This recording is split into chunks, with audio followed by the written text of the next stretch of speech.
o tema da lição de hoje: Maravilhas de Deus.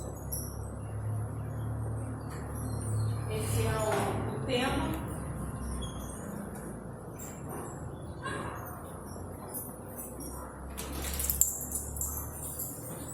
Maravilhas de Deus. Aí aqui nós temos estratégia de Paulo. Hoje nós vamos ver a lição sobre Paulo, né? O que ele fez.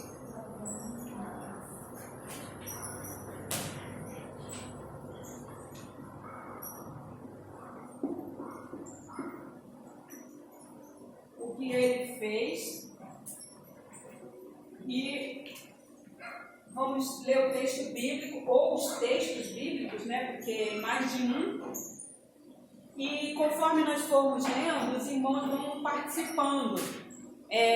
Vão estar aqui também comigo à frente. Porque hoje nós começamos, Deus fez muitas maravilhas através de Paulo. Nós sabemos, conhecemos a história de Paulo, o livro de Atos, que eu creio que os irmãos tenham lido em casa. Se não leram, vamos ler daqui a pouquinho alguns capítulos. E Deus, ele usou Paulo como um revolucionário para o evangelho chegar até os gentios, né? E hoje nós temos esse evangelho ao nosso alcance porque Paulo e outros apóstolos e outros homens se doaram e permitiram assim que nós hoje estivéssemos ou tenhamos o evangelho ao nosso alcance. Então hoje nós vamos ver um pouquinho da vida de Paulo. O livro de Atos tem essa preocupação em mostrar como ele trabalhava. E se nós podemos ver uma coisa hoje, talvez nós fiquemos só no primeiro item, levar pessoas a professarem a fé, estratégia de Paulo, princípios estratégicos de Paulo e princípio estratégico de hoje. Porque a primeira questão que nós vamos ver no ministério de Paulo, com relação a tudo que ele conseguiu fazer, é que ele não trabalhou sozinho. Ele não era, não se considerava o suficiente para trabalhar sem que ninguém o ajudasse. Ele tinha as pessoas que estavam ali com ele. E conforme nós formos lendo, essas pessoas vão aparecendo.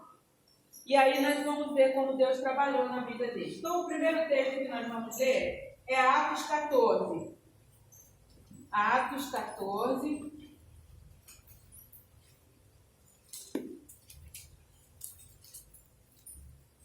Paulo e Barnabé em Icônio.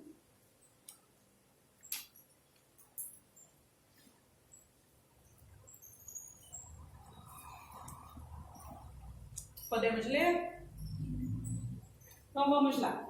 Cada um lendo um versículo até o 7 primeiro. Depois a gente continua a leitura.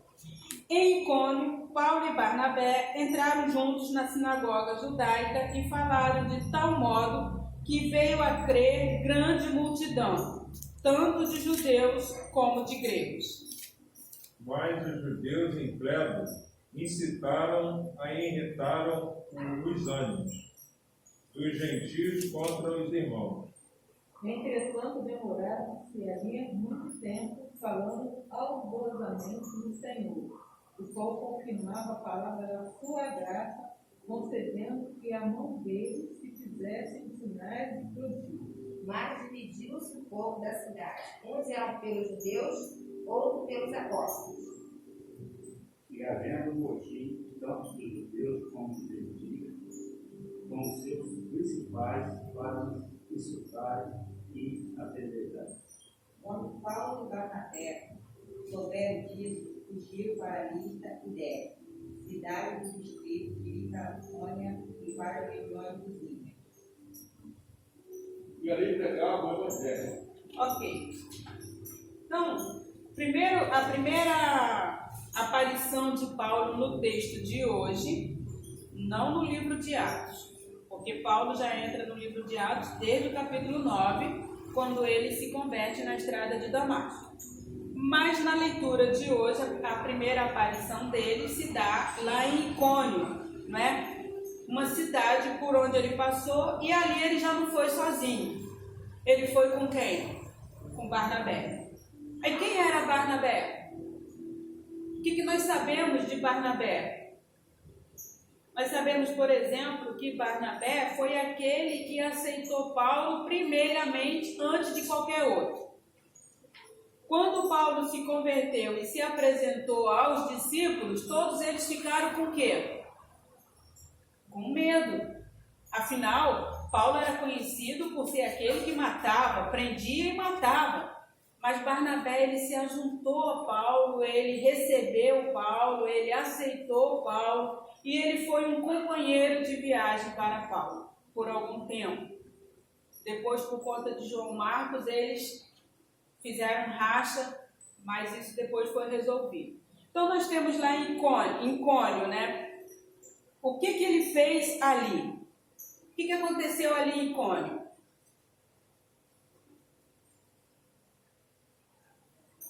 Os irmãos podem ler de novo, se não gravaram?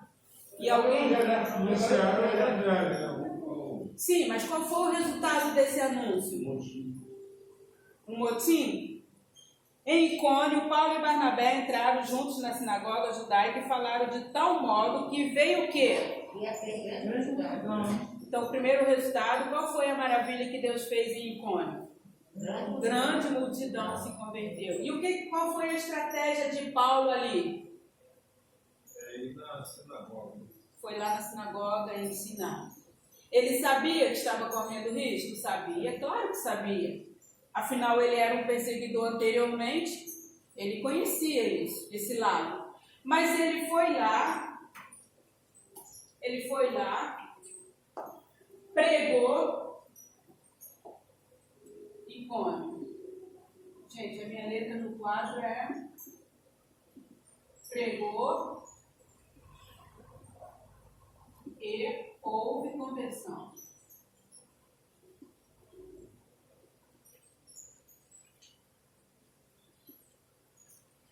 Tá bom. Ficou só nisso? Depois houve o quê? A incitação, né, do povo contra ele. Houve um motim daqueles que não queriam, não é isso? E eles foram o quê? Eles iriam ser o quê? Apedrejados. Então, aqui nós vemos a maravilha que Deus fez. Foi isso aqui. Houve muitas conversões. Várias pessoas, uma grande multidão se converteu. A estratégia que Paulo usou foi essa daqui. Ele pregou, sabendo os riscos que iria correr. Mas o que importava é que aquelas pessoas conhecessem o Evangelho. Depois disso aqui, eles fugiram. Eles fugiram para terem suas vidas poupadas. Hoje em dia, o que nós podemos usar de estratégia? Quem pode vir aqui colocar uma estratégia? Irmão Francisco, já que ninguém levanta, eu vou chamar. Uma estratégia hoje que nós podemos usar aqui. Para Deus fazer mais. Pode vir aqui escrever. Escrever? Não, É. não fala que não escreve. Hoje todo mundo vai ser pego de surpresa. Uma estratégia hoje? Mas porque Paulo ali, ele usou. Nós vamos ver que ele tem várias maneiras. Ali ele foi lá, enfrentou o perigo, pregou e várias pessoas se converteram. Aí hoje a gente já não tem mais aquele evangelismo de rua, é difícil, porque a competição é muito grande. A gente já não tem mais aqueles ar livres que nós fazíamos, mas temos algumas estratégias. Coloca uma ali. Estratégia é... Eu não consigo escrever direito aqui. Escreve do seu jeito. A minha mão também treme, ou como fica a minha letra.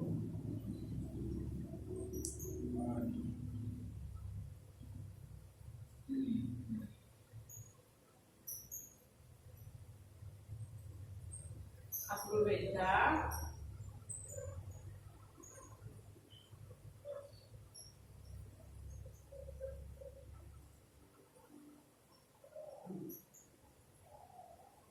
Aproveitar nosso ciclo de amizade.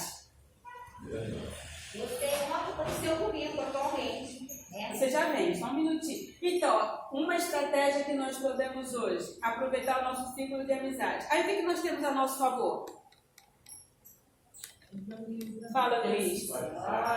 O WhatsApp, claro. As redes sociais. Temos várias ferramentas que hoje nós podemos usar. Agora, com essa época de pandemia, o que está acontecendo aí à torta e à direita?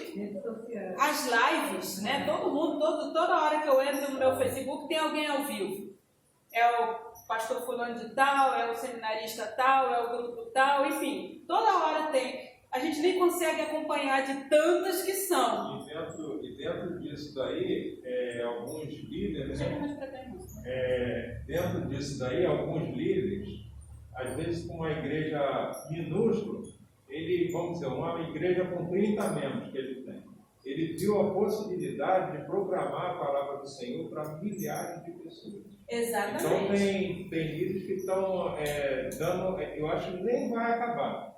Né? Além dele ter a igreja dele, mas essas lives vão continuar. Os cultos online vão continuar. Vão continuar porque abrange muitas pessoas e no mundo todo. É. Deu resultado. A igreja, a comunidade ali dos meus filhos, a comunidade evangélica da Vila da Penha, que é aqui em Irajá, eles retornaram ao culto presencial domingo à noite, mas com um número limitado, tem que se inscrever para saber quem vai, etc. Mais uma palavra da pastora, a esposa do pastor presidente, foi essa. Nós estamos retornando ao culto presencial, mas vamos continuar no online, na live, porque nós alcançamos muito mais gente do que pensávamos. Então é um recurso que Deus está nos dando. Ok, irmão Francisco. Simone, qual a tua estratégia?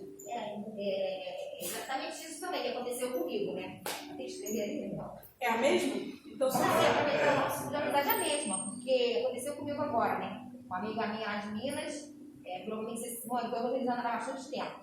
Aí ela falou assim, Simone, como é que eu faço para comprar uma Bíblia? Eu tenho dificuldade de comprar uma Bíblia evangélica entre evangélica e católica. Qual é a diferença, Maria? Eu vou estudar uma Bíblia. Aí eu larguei tudo e fui lá levar a Bíblia para ela. E foi uma benção. A família toda ficou muito interessada. Eu fiz tudo quando cheguei, fiz tudo quando saí. Eles estão muito interessados. Dei a Bíblia a ela. E ela está estudando. Já procuraram saber sobre a igreja. Estão dizendo que é uma igreja. Então, eu estou muito feliz. Então, essa estratégia da amizade, né? Eu estou evangelizando e ela está muito interessada. Está assim, está estudando, né? Já está ali na dúvida, se não está ali a Bíblia. Eu estou muito feliz mesmo. Graças a Deus. Só um pouquinho, eu vou te dar a palavra. Então, aí a estratégia foi a amizade, mas a maneira já foi outra.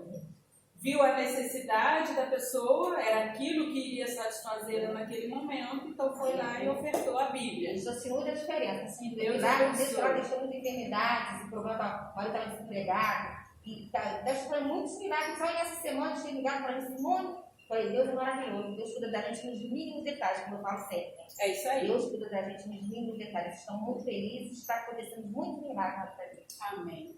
Irmão João, qual é a sua estratégia? Se for outra, escreve ali no quadro. Essa é mole, essa é fácil.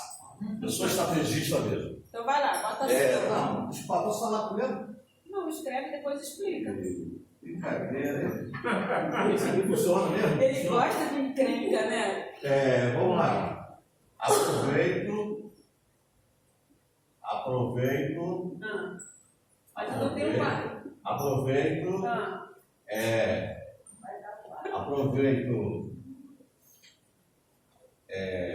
as homenagens.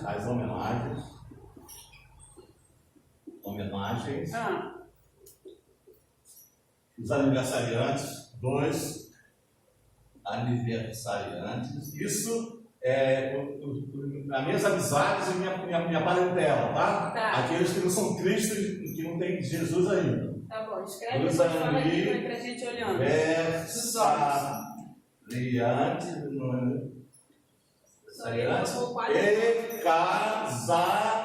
Aniversário de casamento. Tá. Meus amigos, João, Roberto, eu estou fazendo aniversário, tá? Aí eu entro com Jesus. Tá, a minha mesma palavra que é essa minha. Então, olha só, a minha estratégia, já que nós não temos, como a doutora falou, que nós não temos evangelho de rua, não temos isso, não temos aquilo, mas nós temos as redes sociais, que é o WhatsApp, que a Simone me influenciou muito a usá-lo. O WhatsApp. Então, meu amigo está fazendo aniversário. Eu já entro, parabéns, José, como é que está essa força e tal? Aí entro em Jesus. É uma estratégia. Jesus é o caminho, meu filho. Olha o convite aí. Aniversário de casamento. Eu já sei quem está fazendo. Eu sei, eu tenho minha agenda, né? Não só o pessoal da igreja, como o pessoal da minha parentela e meus amigos. Casal, né? Fica tudo feliz. Aí eu entro em Jesus. Bom, é isso aí. Então aqui nós tivemos uma amostra. Eu sei que os irmãos têm outras estratégias, se nós fôssemos colocar todas, né? E Deus também nos dá sabedoria para sabermos lidar com as pessoas. Enfim, uma estratégia também que eu considero bastante interessante é aquela de você com os vizinhos, você ter uma relação amistosa, além de falar com todo mundo, quando chega um vizinho novo na rua, você dá as boas-vindas, fazer alguma coisa, isso também é interessante. A pessoa se sente valorizada. E assim Deus vai trabalhando. E Paulo, só um minutinho, Alexandra. E Paulo, com Barnabé ao seu lado, no começo, porque Barnabé foi o primeiro a aceitar Paulo, ele então usou de várias influências que ele tinha para que as pessoas conhecessem o Evangelho, principalmente os gentios. Fala, Alexandre. A gente também tem que destacar que às vezes a gente esquece porque nossa família, às vezes a nossa família, ela vai à igreja, mas ela está afastada de Deus. E a gente também tem que olhar esse lado familiar. É muito importante. Às vezes, por pensar que estão do nosso lado, eles não precisam de uma palavra de Deus. E aí é nessa hora. É nessa hora. Exatamente. Então, continuando, já vimos essa questão da estratégia, né? O que Paulo faria, o que Paulo fez, o que Paulo fez, o que hoje nós podemos fazer também. Os princípios estratégicos de Paulo, né? O princípio estratégico eu coloquei ali. No caso ali da cidade de Icônio, ele pregou. Muitas pessoas se converteram. Depois eles fugiram para Listra e Derbe. E hoje nós temos também os princípios que foram colocados aqui. Como nós vamos evangelizar? Como nós vamos mostrar para o outro que ele é algo feito por Deus com exclusividade? Eu estou lendo um livro que eu comprei, eu dei para minha nora de presente, porque ela pediu esse livro. A Dama, Seu Amado e Seu Senhor. Eu até ia falar contigo domingo passado, era esse livro que eu ia falar. Como é que é o nome? A Dama, Seu Amado e Seu Senhor. Aí os três amores femininos, as três maneiras, né, de amar. Aí, esse livro, a primeira coisa que ele fala, é um autor, não é autor, é um homem, a primeira coisa que ele vai falar é sobre o eu. Né? Quem sou eu? Como eu me sinto? Como eu me vejo? Porque a partir do momento que eu descubro o eu de mim, né? O meu eu, então aí eu posso olhar para o outro com um olhar diferenciado. E aí ele vai trazendo esse contexto todo que a gente precisa conhecer bem para evangelizar. Paulo, ele se conhecia, ele sabia quem ele era, ele sabia do princípio dele de fariseu extremamente dedicado. Ele achava que matando e perseguindo ele estava fazendo a vontade de Deus, até que no caminho para a cidade de Damasco, Deus vai e sabe, olha, Paulo é uma pessoa extremamente sincera. Ele não pode ficar nessa cegueira, vou me mostrar para ele. E aí Deus falou com Paulo. E nós temos outro exemplo similar a esse, de uma pessoa que era extremamente sincera, mas estava fazendo errado, e Deus se apresentou para ele. Os irmãos sabem quem foi? Quem é o outro personagem que também tinha essa vida de sinceridade e retidão, mas não estava fazendo a coisa certa? Então Deus vai lá e fala com ele. Quem foi?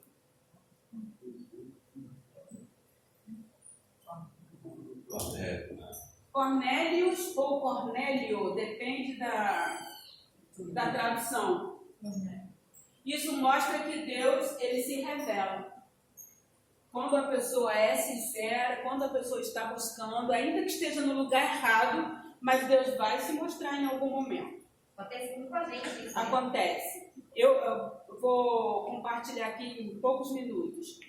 Lá no Piauí, lá em Anísio de Abreu, aonde com a graça e a permissão de Deus nós iremos no carnaval evangelizar, eu era uma criança que com 5, 6 anos eu não entendia aquela idolatria, aqueles santos que eles nada faziam, eles não podiam fazer nada. E a seca era muito brava e as pessoas iam lá nas casas, pegavam um santinho escondido e jogavam no rio seco para chover. E eu ficava perguntando, mas eles não fazem nada, eles não andam, eles não veem, eles não falam, eles não ouvem, não tem sentido. E a minha mãe, ela achava que eu era uma criança muito estranha por eu perguntar essas coisas, mas eu nunca aderi àquela idolatria mesmo criança. E com o tempo Deus se mostrou a mim. Em outra ocasião eu conto como Deus se mostrou a mim. E aos 10 anos, quando eu vim para o Rio de Janeiro, eu já sabia quem eu queria. E na primeira mensagem do pastor Carlos Ferreira da Silva, ali na Igreja Batista Central em Irajá, eu me converti. Porque eu só precisava do apelo. Eu já tinha no meu coração, Deus já tinha falado comigo. Eu já sabia. E assim Deus vai se mostrando, vai falando conosco. Agora nós vamos fazer continuação da leitura. Todo mundo deixou a Bíblia aberta em Atos 14, né? Vamos continuar a leitura. Listra. Atos 14, do 8 até o 18. Cada um lendo um versículo mais uma vez. Em Listra costumava estar assentado certo homem aleijado, paralítico desde o seu nascimento, o qual jamais pudera andar. Esse homem ouviu falar Paulo, fixando nele os olhos, vendo que possuía fé para ser curado. Disse-lhe em voz alta: levante-se e fique de pé. O homem pulou de pé e começou a andar. E as multidões, dentro de Paulo e Pedro, levantaram a voz dizendo, em língua e conta, fizeram os Deus semelhante ao homem que entre nós. Até o 18, 12. A Barnabé chamava Júpiter e a Paulo Mercúrio, porque era este o principal portador da palavra. O sacerdote de Júpiter, cujo templo estava em frente à sua cidade, trazendo para junto da porta Touro e Grinalda, queriam sacrificar juntamente com as multidões. Porém, ouvindo isto, o apóstolo Barnabé e Paulo, rasgando as suas vestes, saltaram para o meio da multidão, clamando. Vamos lá. Senhores, por que fazeis isto? Nós também somos homens como vós, sujeitos aos mesmos sentimentos, e vos anunciamos o Evangelho para que destas coisas vãs vos convertais ao Deus vivo, que fez o céu, a terra, o mar e tudo o que há neles. Qual dos tempos passados deixou andar todos os estrangeiros em seus próprios caminhos. Contudo, não se deixou ficar sem testemunho de si mesmo, fazendo bem, dando-vos do céu chuvas e estações frutíferas, enchendo o vosso coração de fartura e de alegria. Dizendo isto, foi ainda com dificuldade impediu às multidões de lhes oferecer sacrifício. Ok. Nós estamos falando sobre maravilhas de Deus. Então aí agora, para esse lugar que Paulo foi, lá em Listra.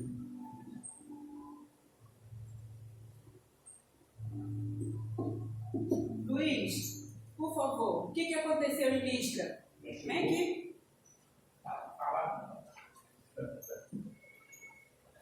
Qual foi a maravilha de Deus em Listra? Curando. Então escreve. Curou quem?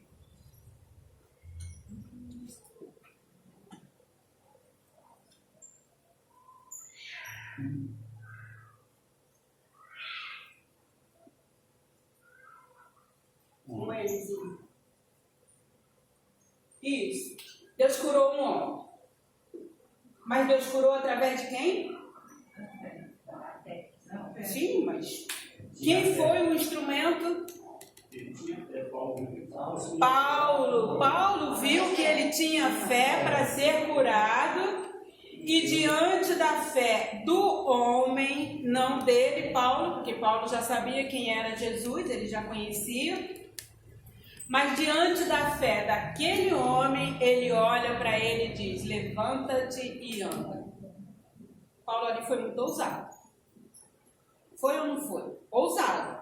Porque ele não usou a fé dele, ele usou a fé do homem. Exatamente. Levanta-te e anda.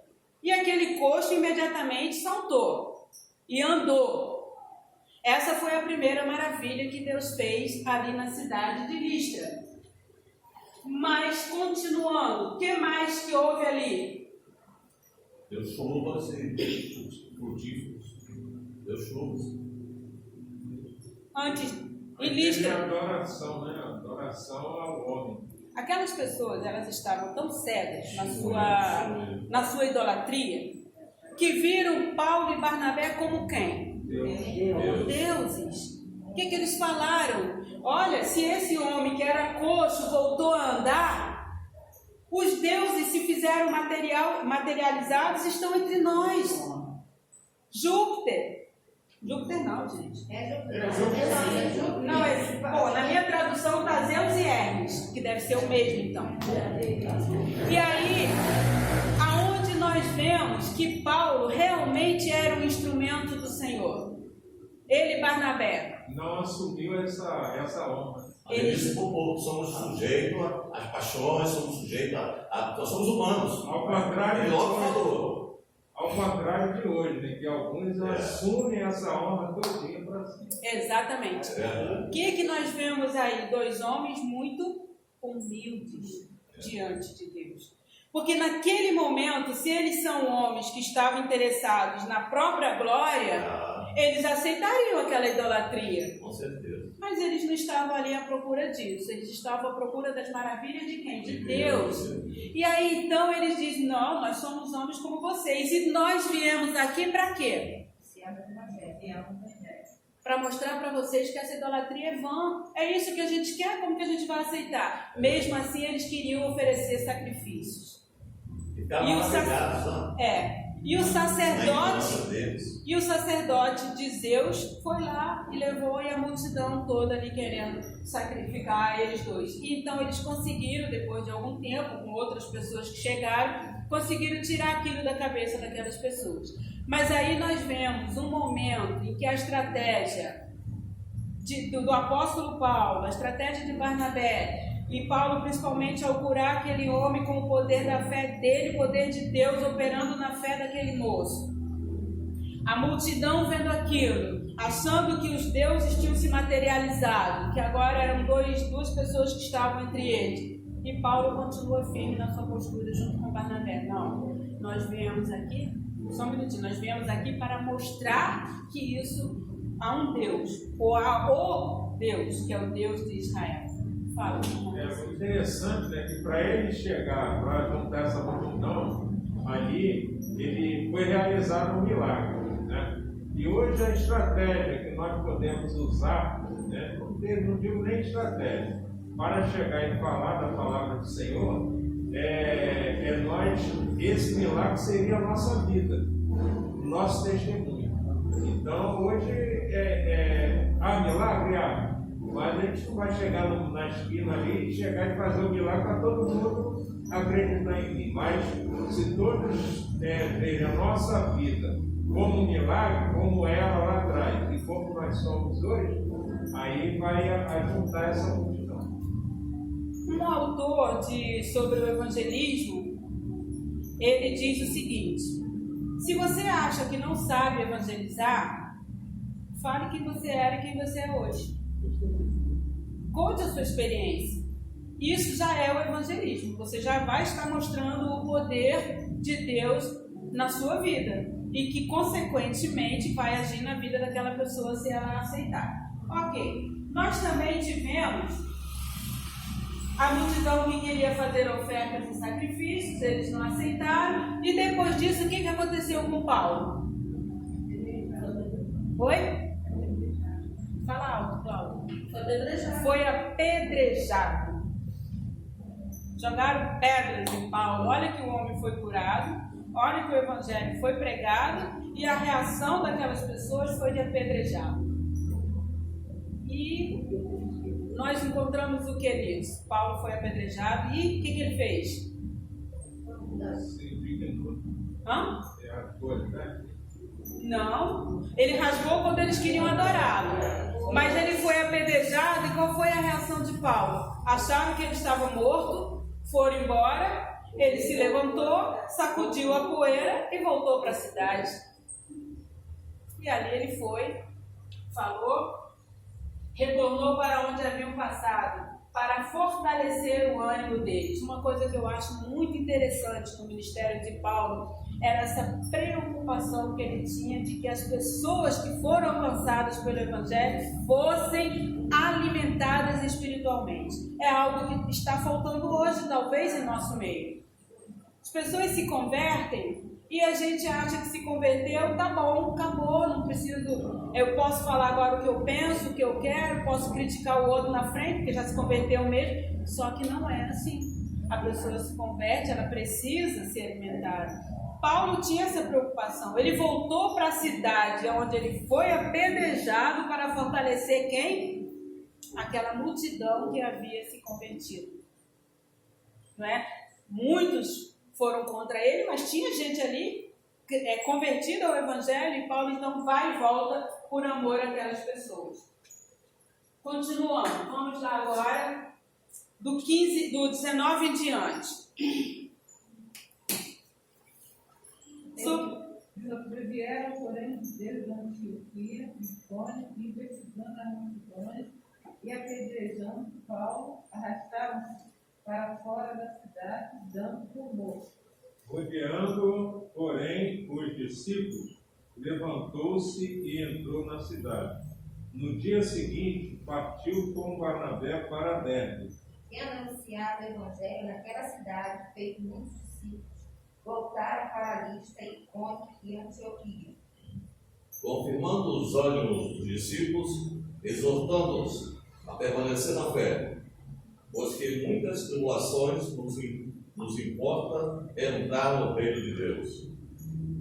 E havendo por comum consentimento, ele constante entrar na igreja, orando com jejum, e encomendar ao Senhor em quem havia crido. Ok, vamos parar aí. Nós encontramos aqui um evangelho que não é o evangelho que hoje muitas pessoas pregam. Aquele evangelho de que tudo vai dar certo. Não, Paulo volta para fortalecer o ânimo daquelas pessoas e ele diz, olha, muitas dificuldades teremos. Muitas dificuldades teremos. Porém, sairemos. Porque Deus tem um propósito. Hoje em dia nós estamos nessa pandemia. E isso nos incomoda. Incomoda usar máscara, incomoda ficar em casa, incomoda não poder dar um abraço, incomoda não poder cumprimentar o outro, incomoda não poder sair à vontade. Mas Deus está falando. Através do que está acontecendo, Deus está falando conosco. Nós só precisamos ter ouvidos e olhos espirituais para entender a mensagem dele. Bom, agora vamos para Atos 16. Quanto tempo? Isso falta 10 minutos. Atos 16. Eu vou ter que deixar, porque eu só estou no primeiro item ainda. Atos 16. Chegou também a Derbe e a Listra, havia ali um discípulo chamado Timóteo, filho de uma judia crente, mas o pai dele, do qual dava um testemunho a outros irmãos que estavam em Listra e em Icônio. Quis Paulo que ele fosse em sua companhia e, por isso, circuncidou, por causa dos judeus daquele lugar, pois todos sabiam que seu pai era grego. Ao passar pelas cidades, entregavam aos irmãos para que os observassem as decisões tomadas pelos apóstolos e presbíteros de Jerusalém. Só um minutinho nesse versículo aí. Quais foram as decisões tomadas pelos apóstolos? Vamos voltar para Atos 15, 29. Só para saber o que eles decidiram e o que eles estavam ensinando. E os absteniais das coisas sacrificadas a ídolos, bem como o sangue da carne de animais profanos e das relações sexuais lícitas. Destas coisas fareis bem, segundo guardar. Isso, era essa a mensagem que eles estavam ensinando aqui no capítulo 16. Isso tinha sido decidido lá no concílio. E agora eles estavam transmitindo isso. Paramos aonde? Sim, pode ler. Assim as igrejas ficavam mais fortes na fé e o número de cristãos aumentava cada dia mais. Muito bem, aqui nós encontramos o segundo ajudante de Paulo, que é? Quem? Timóteo. Muito bem. Vamos saber quem é Timóteo? Conhecer um pouquinho de Timóteo? Quem não veio aqui à frente ainda pode vir falar sobre Timóteo. Vamos, irmão, rápido. Irmão João, se apresente aqui, Timóteo. Toma, vem mostrar quem é Timóteo. Ou quem foi Timóteo, né?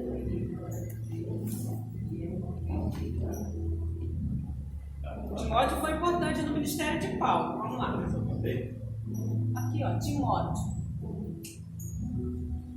O nome Timóteo significa honrando a Deus. Jovem companheiro de Paulo, habitante ou talvez natural de Listra, na Licônia, onde o apóstolo encontrou pela primeira vez. Seu pai era grego, mas sua mãe e sua avó, piedosas, judias, que o ensinaram segundo as Sagradas Escrituras. Se converteu ainda muito jovem, provavelmente por ocasião da primeira visita de Paulo a Listra.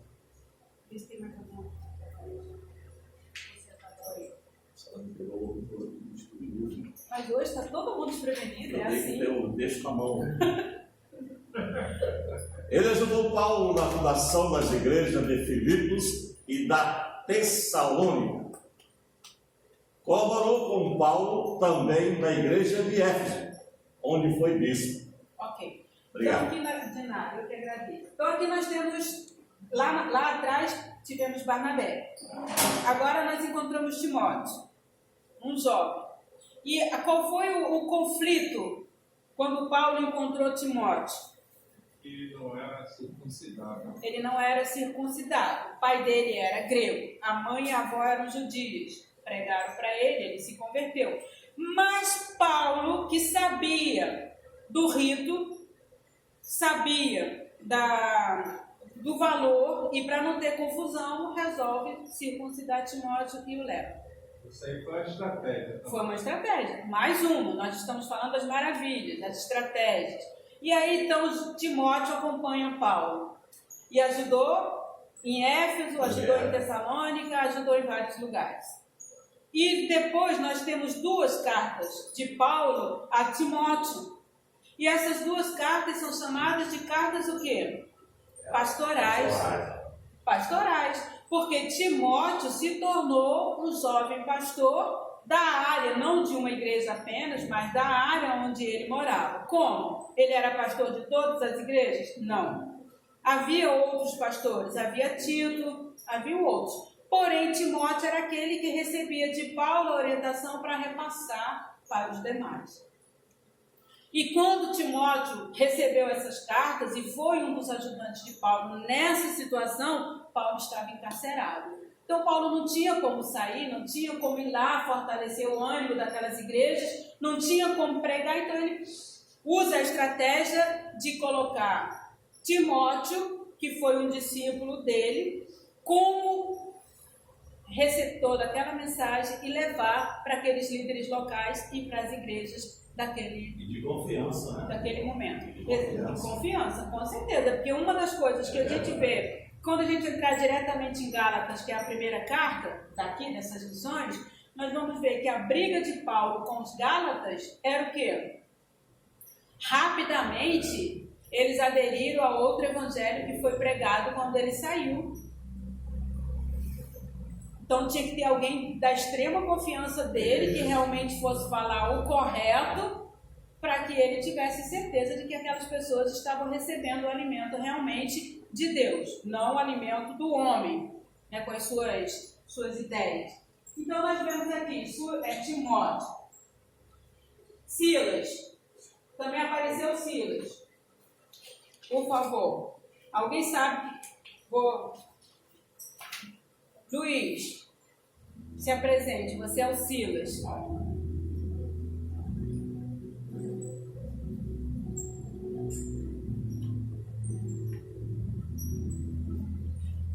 Notável membro da igreja, da primitiva igreja cristã e cidadão romano. Foi mandado pelos apóstolos a Antioquia, juntamente com Paulo e Barnabé. Foi também cooperador de Paulo e seu companheiro na segunda viagem missionária pela Ásia Menor. Silas foi lançado na prisão com Paulo entre eles, sendo ambos libertados por milagre. Por certo tempo, ele permaneceu em Bereia com Timóteo, mas foi encontrar-se novamente com Paulo em Corinto. Silas é uma contração de Silvano, sendo este o nome pelo qual é conhecido nas Epístolas. Provavelmente foi esse mesmo Silvano, o portador da primeira epístola de Pedro. Silas e Silvano são as mesmas. Ok, então nós encontramos em algumas partes do Novo Testamento encontramos Silas, em outras partes encontramos Silvano, mas já descobrimos que é o mesmo, é a mesma pessoa. E Silas ou Silvano, como queiram ou como encontrarem no texto que vocês vão ler posteriormente, era um dos ajudantes de Paulo no sentido de levar até mesmo carta. Se Paulo não podia, se Paulo não tinha como chegar até aquela igreja, e hoje em dia, e aquela época não havia o sistema de correio que nós temos hoje, não havia o sistema do WhatsApp, que você manda uma mensagem, não havia o sistema de mensagem rápida, as mensagens elas eram levadas a cavalo. Nós temos até Epafrodito. Epafrodito é um nome feio, mas o significado é belo, significa belo. Esse nome Epafrodito significa belo.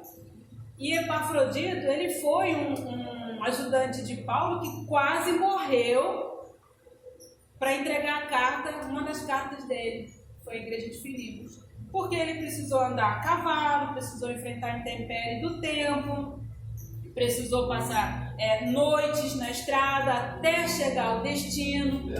E Paulo vai falar que Deus teve misericórdia dele, Paulo, quando poupou Epafrodito. Né? Então nós vemos aí homens e mulheres que se doaram, mas Paulo teve algumas companheiras mulheres, companheiras só pode ser mulher, né, gente? Perdão. Teve algumas ajudantes femininas, e entre elas nós temos uma bastante conhecida, Priscila. Temos também Trifosa, esposa de Átila. Temos também Trifosa, temos outras, né? Cada nome lindo, né, gente? Hoje em dia os filhos nascem, a gente podia botar... Porque, ó, Epafrodito é muito feio, mas significa o quê? Belo. Esse eu já não sei. Se o seu filho nasceu muito lindo, coloca o nome dele de Epafrodito. Aí quando alguém perguntar por quê, que ele é belo. Eu sugeri, e a primeira criança da minha família é Mefibosete. Mefibosete. É outro nome horroroso, mas que tem um significado interessante também. Vamos ver Áquila e Priscila para encerrar a lição de hoje, e domingo que vem a gente continua, tá? São 10 para as 10. O Everton me pediu uns minutinhos para ele poder arrumar lá embaixo. Priscila, uma mulher agora, por favor. Vem, Laura. Está falando dos dois, de Áquila e Priscila, mas a tradição diz que o nome dela em muitos lugares vem na frente porque a líder era ela. Só que o marido tinha que aparecer junto porque a mulher não tinha essa proeminência que tem hoje. Isso, esse pedacinho. Muitos judeus e por força de um edito de Paulo, foi obrigado a sair de Roma com sua mulher Priscila. Paulo os encontrou em Corinto por ocasião de sua primeira visita e trabalhou com ele no ofício de fazer tendas. Quando passaram 18 meses, Paulo partiu de Corinto e o casal o acompanhou até Éfeso, onde ficaram, indo a Paulo para a Síria. Em Éfeso, eles assumiram a responsabilidade de orientar a doutrina de Cristo. O pregador Apolo, que já tinha sido instruído no caminho do Senhor, mais imperfeitamente, foram os perseguidores do Evangelho em Éfeso. Foram os perseguidores? Percussores. Isso. Então, nós encontramos aqui Áquila e Priscila, e vamos encontrar lugares que vêm ao contrário, Priscila e Áquila. E qual foi o ministério que eles dois exerceram junto a Paulo? Primeiro, Paulo não queria se sentir pesado a ninguém, então ele construía tendas, que era o ofício dos dois, de Áquila e de Priscila. Mas quando Paulo não estava em condições de estar em Éfeso, eles estavam lá. Eles estavam lá, assumindo a liderança, levando a doutrina. E eles se preocuparam com um certo jovem pregador, muito eufórico, muito animado, que era quem? Apolo. E nós encontramos em algum lugar das cartas de Paulo o seguinte: uns dizem, eu sou de Apolo. Outros dizem, eu sou de Paulo. E outros dizem, eu sou de Cristo. E Apolo, naquele fervor, né? Então, Priscila e Áquila, ou Áquila e Priscila chegam e vão doutrinar. Não é bem assim. Você precisa amadurecer na fé. Ninguém é de ninguém, todos somos de Cristo. Não há partidarismo humano. Eu sou de fulano, eu sou de Beltrano, eu sou de Cristo. E essa igreja de Éfeso foi liderada por esse casal durante um bom tempo. Então, nós podemos ver aí nessa primeira parte, nós já fizemos hoje só o primeiro tópico, né? Maravilhas de Deus, estratégia de Paulo. Paulo sabia onde deveria ir e o que deveria fazer. Nós vimos os lugares, alguns, ainda tem mais para a gente ver na outra aula. Hoje, nossa estratégia, colocamos aqui. O que hoje nós podemos fazer? Princípio estratégico de Paulo: fugir para não morrer, porque sabia que Deus ainda tinha algo para fazer através dele. Curar alguém que cria o bastante para isso.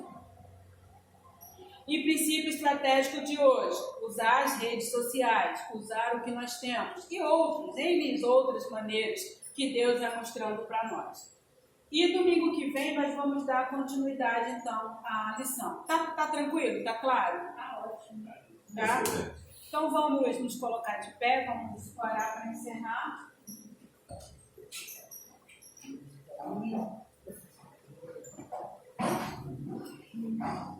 Vou contar a Cláudia, está retornando hoje, pelo menos é hoje que eu estou vendo, né? Não sei se você veio outro domingo que eu não vi. E vamos então encerrar esse momento.